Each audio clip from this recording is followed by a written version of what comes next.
Good day, everyone. Welcome to the next episode of the Ghost Frontline Summary Series. First, a recap. You are the commander in a PMC called Griffin and Kruger.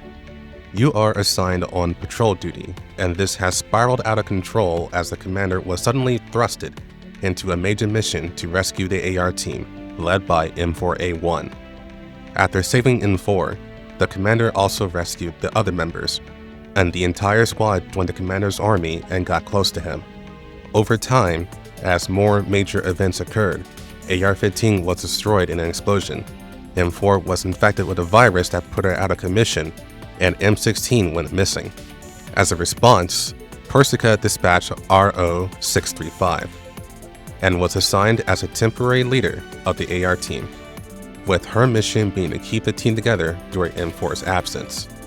As RO and Softmod continued to search for M16, the commander was pulled into a top-level mission with his boss, Kruger, assigning him on a joint operation with the KCCO. Together, both armies will destroy the heart of SF and retrieve the mastermind AI, Elisa. That is the end of the recap. Be sure to like and subscribe so this video can be pushed out to more viewers interested in Ghost Frontline. With that out of the way, let's get started. Right as M16 disconnected, M4 awoken from her slumber. She heard her voice, but by the time she woke up, M16 was lost. Not wanting to wait for any orders or even any upgrades from Persica, M4 ran off to reunite with the commander and the AR team. Unknown to her, however, the only way Persica was able to wake up M4 was to unlock all of her limiters on her neural cloud. Getting rid of these limiters allowed M4 to have thoughts on a much more massive scale than before, and her anxieties were much greater as a result. But there was also an unknown side effect to this. M4 began to hear a voice in her head, constantly goading her. All of this combined led to M4 having a rough time even getting to the joint operation zone to reach the commander.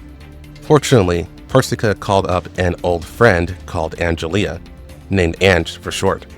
Angelia is a highly skilled mercenary who has close ties to Persica, and she agreed to work a contract with her to get data on Elisa before the military does.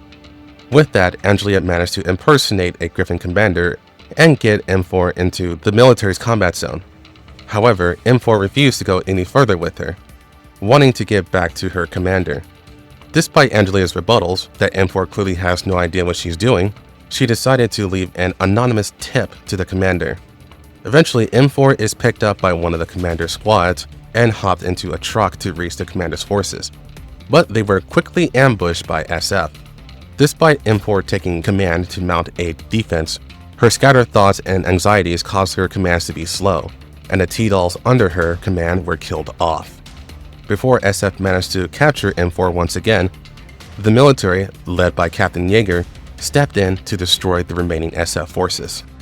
Afterward, M4 asked if they could help her retrieve their frames, which is just a terminology for a doll's body. Yeager easily denied this, saying that was useless. He then stated to her, "T-Dolls, including you, are manufactured to fulfill your mission. Sacrifices are inevitable and very common on the field. Your guilt will only cause more of your allies to fall in battle." As harsh as that was, the military did M4 a favor and transferred her to the front lines. During this transportation, M4 and the voice inside her head ruminated over what just transpired. Seeing so many of her allies die around her and being the only one left constantly tore her up inside. So the voice told her the only way she can stop this cycle is to become stronger. M4 wants to kill the mastermind, but in order to do that, sacrifices are inevitable. But in order to make sure those sacrifices are not in vain, she has to stop running away from her choices and see the mission through. Only then will she have the courage and strength to accept her true self. With this understanding, M4 began to understand the consequences she has to be willing to make, and steeled herself for the battle to come. And it's at this point M4 reunited with the AR team. As RO and Softmod were returning to the commander, they suddenly ran into M4. With her current state of mind, she was much colder and laser focused than before. This confused RO. She was very happy to meet the person she admired for such a long time, but she was acting so different. Regardless, she, Softmod, and M4 linked up with the commander and proceeded to the battlefield. The commander's forces and the AR team, now led by M4, worked with the military to cut through SF. Yet, SF only seemed hell-bent on capturing M4, despite the military at their doorstep. Fortunately, M4's newfound drive pushed her to have much more ingenuity than before. She used very strong strategic moves to push back SF. Things did not go perfectly, as her emotional state was still compromised. RO was able to tap into the old M4 and she managed to begin a sisterly bond with her. But this was short-lived once the military broke formation and rushed into SF defensive lines, which led the Griffin army to be cut off and then attacked by SF again. This also led to Judge's reappearance, homing in on M4. With Judge acting as Elisa's proxy, Elisa hacked into M4 once again. This caused M4 to run out of hacking range and forced the AR team to get separated from the commander and his forces. This put it all on the commander to shake off SF and get reinforcements to the AR team. This turned out to be much more difficult than one would imagine, but a squad of Griffin T-Dolls managed to break through the SF blockade and create an opening for the AR team to escape. But before they could leave, Judge got into range, which allowed Elisa to forcefully disable M4 through a DDoS attack, rendering the AR team and their rescuers unable to make a run for it. This forced them to find shelter, and RO decided the best way to save M4 would be to directly connect her neural cloud and clear out the heavy SF data. This led Softmod and the Griffin T-Dolls to hold a defensive line outside the shelter. This was a near impossible task, but it was the only shot they had. Their only hope was for the commander's forces to break through the SF blockade. Within M4's neural cloud, she was being persuaded by three voices: Elisa, RO, and the Voice. Elisa and the Voice were colluding together in efforts to have M4 discover her true self, while RO kept trying to reconnect with M4. This was a battle in of itself because RO's data was constantly getting blocked by Elisa. The Voice stated that M4 and Elisa must complete each other, and Elisa began to show M4 images that hint towards a deep connection between them. When M4 explored this, she would see a little girl. Basically, this little girl is Elisa. However, M4 deep down could not view this little girl as an enemy. She had no hate nor any fear. All she could feel was familiarity. RO would reach M4 afterwards to attempt to get her out. M4 did not understand why RO would try so hard to save her. She knew something was different or even wrong about herself. She was extremely self-aware that the AR team and T-Dolls in general were designed to love each other, making it all artificial. But RO shut this down. I can live with that. Why does it matter if my feelings are artificial or not? At the very least, I'm doing my best for what I believe is good. My feelings might not be my own, but my smile is genuine. AR-15 wanted me to save you. M16 wants me to save you. And so does SOP 2, as well as the commander. I might not be acting out of my own free will, but I'm doing this because everyone is counting on me. Even if you don't believe me, at least believe those who have always supported you. This was enough for M4 to break out of her spiral, and she agreed to return with RO. However, something happened and RO disappeared. Pulled back into the depths, M4 stood face to face with Elisa again, with corpses littered around them. These corpses were memory fragments, and Elisa guided her to put them together. Once they were together, M4 had to choose if she would allow herself to view this memory or not. At first, she did not trust herself to make the right choice, but Elisa stated that the choice to accept or deny this memory is entirely on her and no one else. This got M4 to choose to view the memory. At that point, she saw a little girl, and she was shot in front of her eyes. M4 did not understand what this meant, other than that maybe she chose incorrectly. Elisa informed her that having the freedom to choose did not mean always being correct. It just meant you had free will. After being encouraged, she went even deeper. and M4 saw an environment she had no memory of, but felt strongly connected to, and it gave her a sense of peace.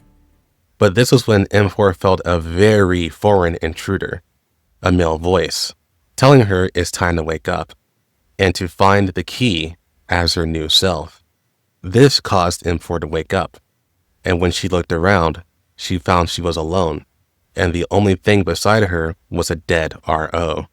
The shock that M4 felt from seeing RO dead caused her mind to break almost immediately, and she began to curse Elisa.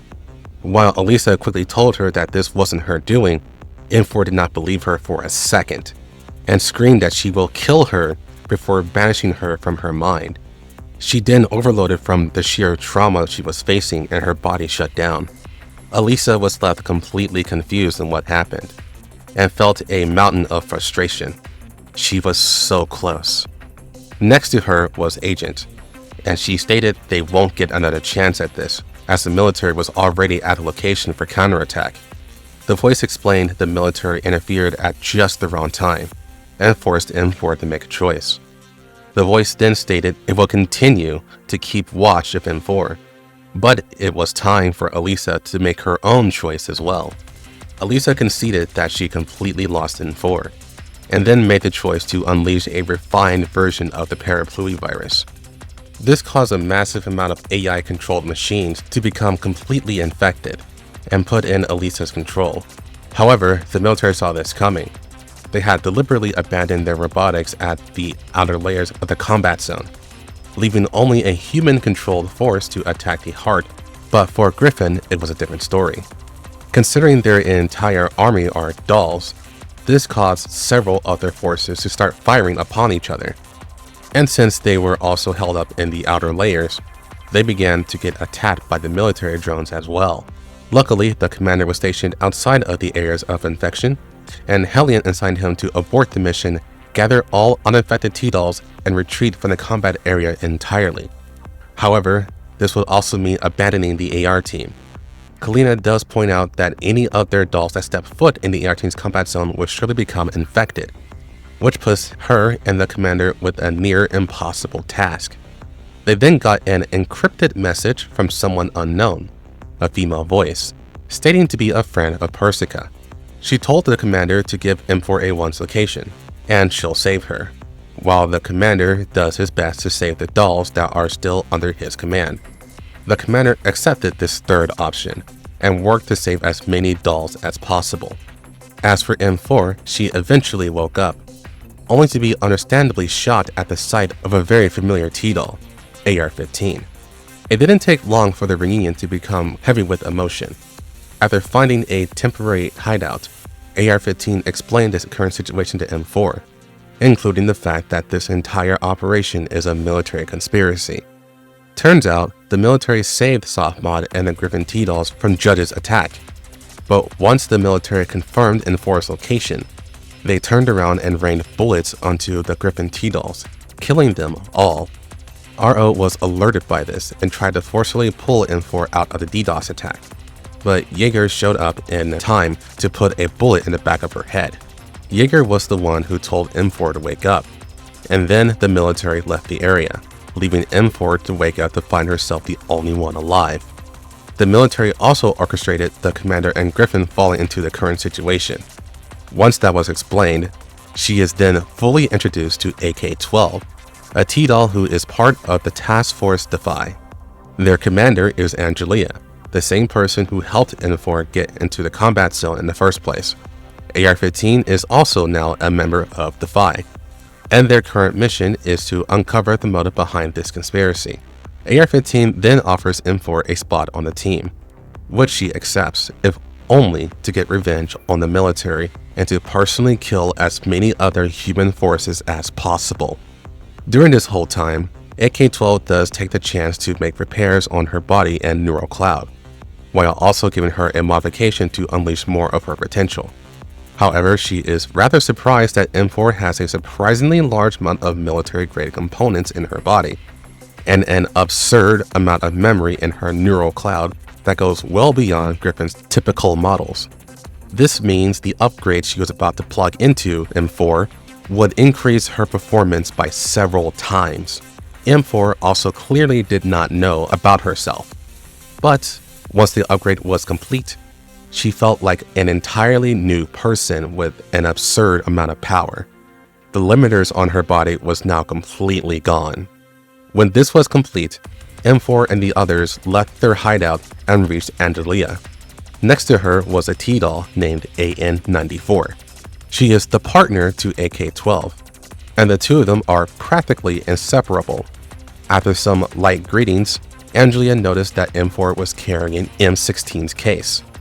It looked like AR-15 and AK-12 took this with them when they rescued M4.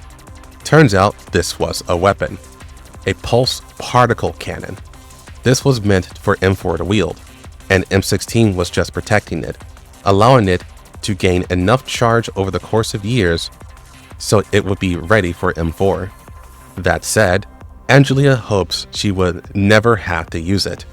After using her command authorization to unlock it, M4 was now fully equipped to take on the military, which only fueled her thirst for vengeance. So she was surprised when Angelia assigned M4 as the new leader of Task Force Defy. AK-12, who was the original leader, is actually younger than M4, so Angelia acknowledged that M4 was actually the most experienced leader.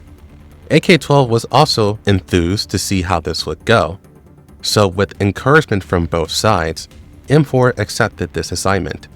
With that out of the way, Angelia gave the newly formed team their first objective, which is to sabotage the military's forward momentum. The plan behind this was to take over a nearby repeater station and eavesdrop on the military's current plans. During the travel there, M4 finally managed to get AR-15 to confess how was she alive. Turns out she fully intended to die in that building that exploded, but Elisa created a force field around her to take the brunt of the blow. She still took an intense amount of structural damage to the point where most of her body was destroyed, but the important parts, like her core, was intact. After that, Angelia's squad managed to find her and her parts to repair her body. M4 rightfully asks, why would Elisa help AR-15 survive? To which AR-15 had no answer for that. All she knew was that she still had the parapluie virus, and she closed off all of her ports to ensure it never leaked out of her system. Furthermore, she no longer felt obligated to return, because the parapluie virus removed her primary directive. M4 was confused by this, so AR-15 firmly confessed that Persica gave her and all other members of the AR team a supreme directive to protect M4 at all costs. This is the order that drove all the members to do the things they did to ensure M4's safety. AR-15 always found this order to be, in her own words, stupid, and she's happy that directive is now gone, making her technically free of M4. Despite this revelation, and the coldness in AR-15's words, M4 isn't exactly surprised by this. After all, she always felt different from them. She was glad that the directive was erased from AR-15 as well, as she feels less burdened by it. To her, she will still trust in AR-15 to help her kill whoever needs to be killed. After disengaging from her, AR-15 couldn't help but question if this colder side of M4 was truly for the better. Shortly after that conversation, SF ringleader Intruder ambushed Defy in efforts to capture M4, and this happened to be at a bad moment, as a military scouting party was closing in on their position. Their only option would be to break through, but as luck would have it, Intruder's forces were also fighting Commander's forces as well. AK-12 suggested they should make a pincer attack and join with Griffin, especially so M4 can see the Commander again. But M4 denies this, stating it wouldn't help getting them to their current objective. Instead, they would cut through the battlefield and sprint for their repeater station. AR-15 strongly disagreed with this. Not because it was a bad plan, but rather it was an extremely efficient plan, and she knows M4 hates the idea of not seeing the Commander. But M4 understood that they can't just do what they want on the battlefield, and seeing the mission through is the best thing they can do. That said, after they sprinted to this repeater station, AK-12 does begin to hack into the station. Once she got full access, M4 does ask to use it to check on the commander. When AK-12 pushed back on this idea, AR-15 sides with M4, stating it is a good idea to check on their allies. AK-12 does eventually relent to this, but before they could, the network they tapped into flared as an intense scrambler came online, nullifying all communications. For context, this is because the military tried to hack into Elisa, but she counterattacked and was going to take over all of their equipment in one go, so the military scrambled all of their communications to ensure that did not happen. But this also came at the cost of not being able to use their own network. AK-12 got to work on adjusting the station to connect to Angelia, but as a result, Defy won't be able to check on the commander's status. After this news, AR-15 does ask M4 if she regrets her choice to not rejoin with the commander when the opportunity was wide open. To that, M4 confidently stated that regrets wouldn't help anything. All she can do is make the choice in the moment and live with the consequences. After adjusting the station, Angelia got in contact with Defy and gave them an emergency objective.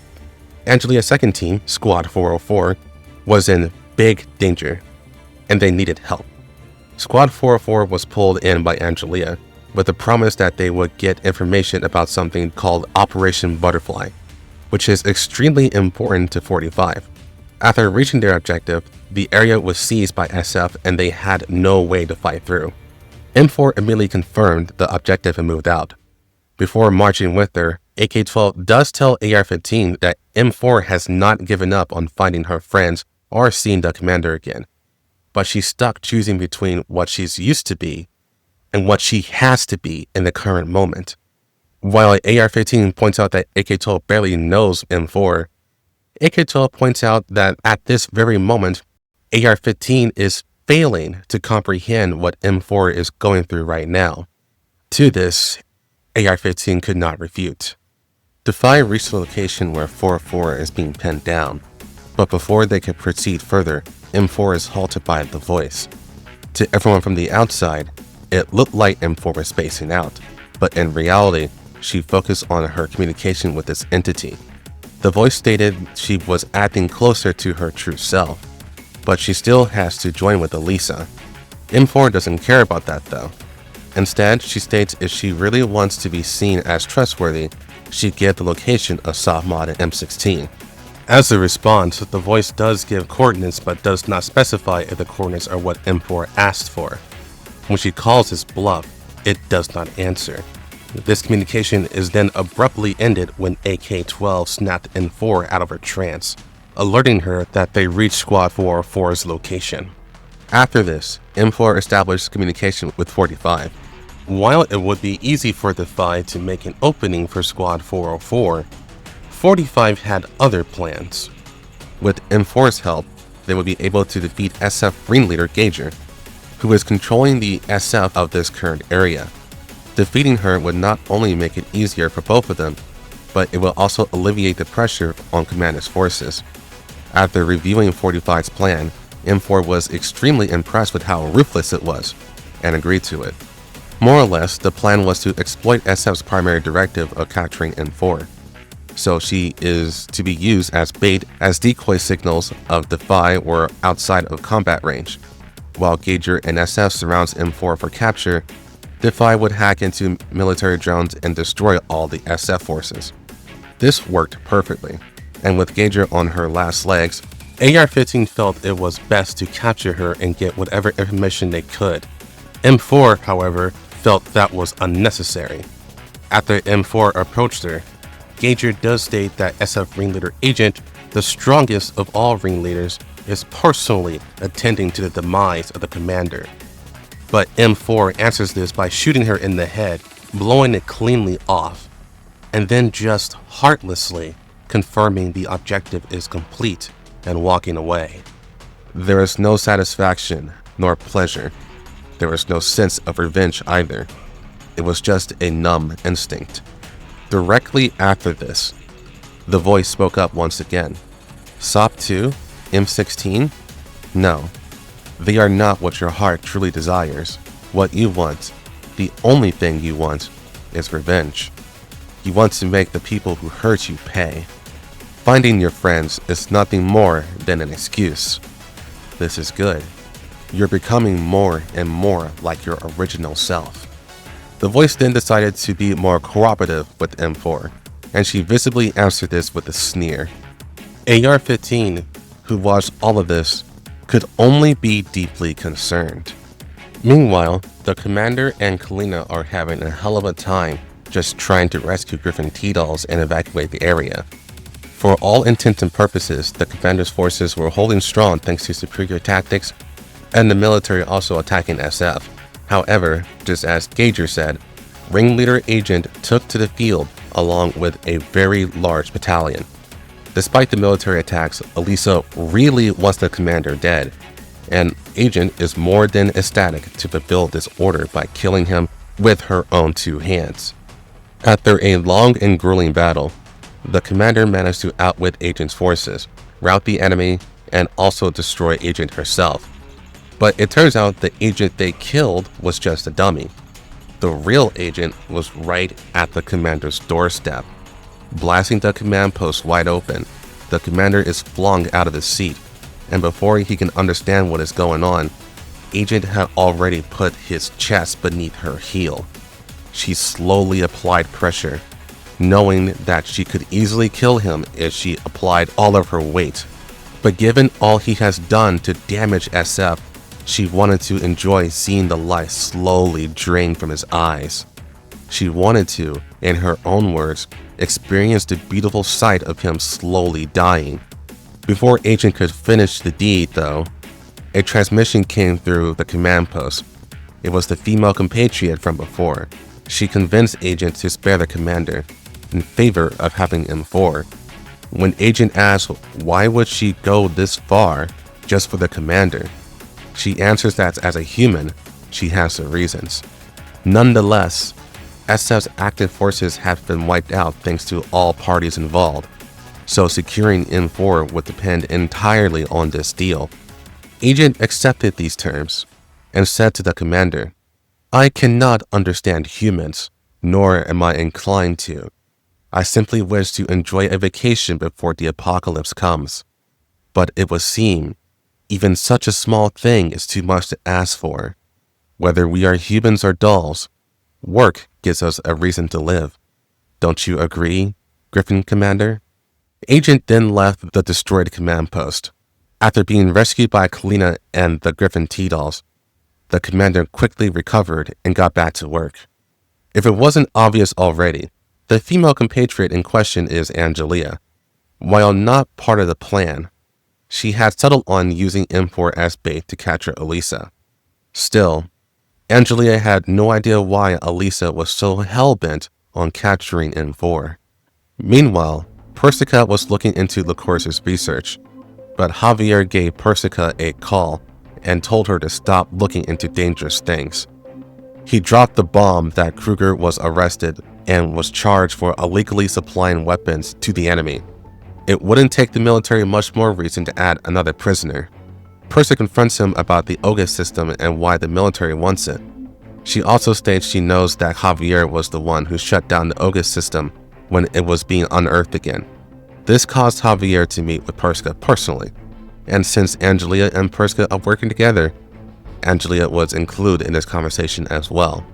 This is where the OGIS system is explained in great detail.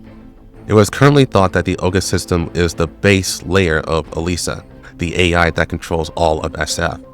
But this OGIS system, which was first created in the 1980s, is not what is being used. In reality, the OGIS system in place is actually a relic. This relic system was beyond anything the world had ever seen up to that point. But due to how insanely complex it was not used. And instead, the OGIS system of the 1980s was created instead. Fast forward to the 2030s, and the nations were at the height of experimenting with relic technology. A relic site was discovered, and that housed a Pike node to the original OGIS system. Pikes are basically the interface or console that allows a user to interact with OGIS. This is where the Javier comes into play. He was the lead engineer who worked with a military operation to liberate this site from rebels, and the one who was in charge of this operation was General Carter. During this mission, the rebels activated the Pike node and tried to overload it.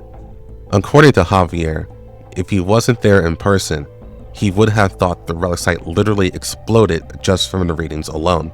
But Carter's team managed to kill the rebels and cut the power from the relic and deactivate it.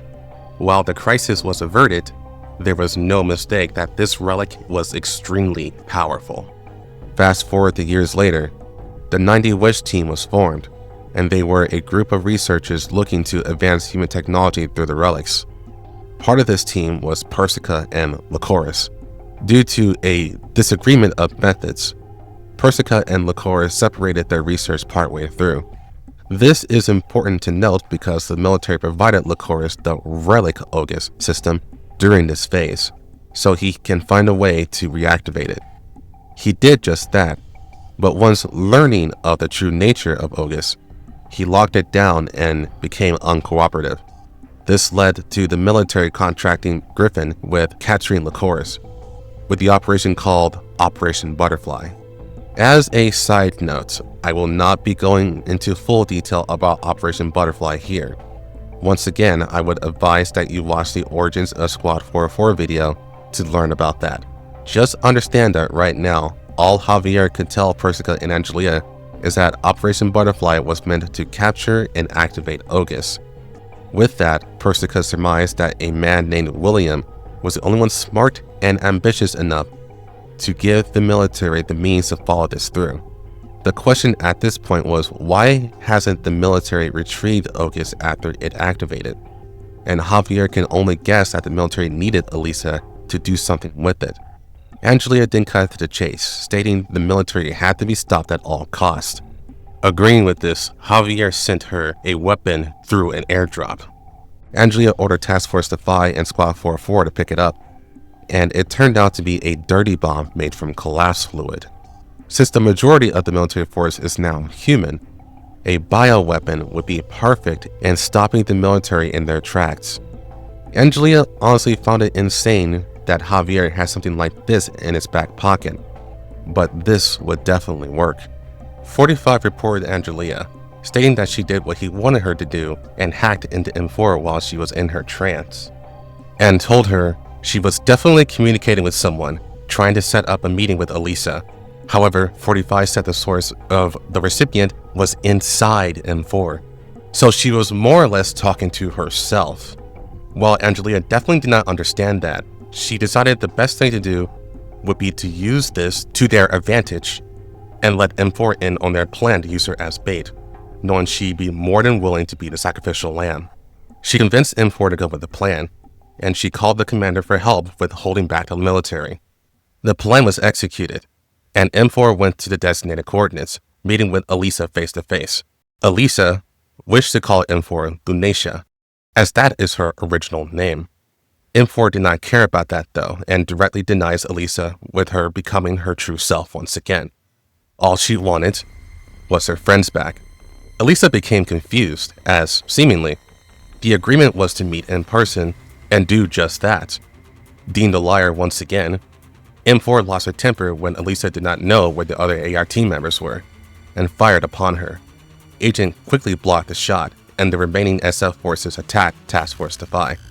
This was the worst possible time for a plan to fall apart, as the military was leagues above Griffin. Commander's forces were eventually overrun by the military, and the military managed to destroy Agent and capture Elisa. Angelia ordered both Defy and Squad 404 to stop them at any cost. As they pushed through a tank line, 45 ate a tank shot as a result, becoming completely immobilized. With 404's leader down, it was down to Defy having any sort of chance left to turn the tides. So Angelia ordered M4 to detonate the bomb. AK-12 heavily disagreed with this order, stating that not only would Angelia become infected with the E-lid, but Commander was also in range of the radiation. However, Angelia stated they were out of options and demanded M4 to detonate it. M4 ultimately decided to do so. For a moment, the battle stopped as everything within a 500-meter radius was caught in the explosion. and the radiation spread even further. Angelia was almost immediately infected, but made the final order to capture Elisa at all costs. The final remnants of SF blocked Defy's way to Elisa, resorting to M4's teammates covering her while she rushed past them. M4 then got to a train, which would be Elisa's ticket out of the combat zone, only to be met by M16, who was carrying an unconscious Elisa. M16's very appearance made it known that she was not the same as she used to be, as she now worked for Elisa, and part of that job is taking her off the battlefield. Furthermore, M16 hinted at M4 that Elisa is too dangerous for her right now, but with all that has happened, M4 refused to back down, and thus the two of them raised their weapons and went into a firefight. And thus, the curtain falls on this operation. Thank you to all of my members supporting the channel, and I'll see you next time.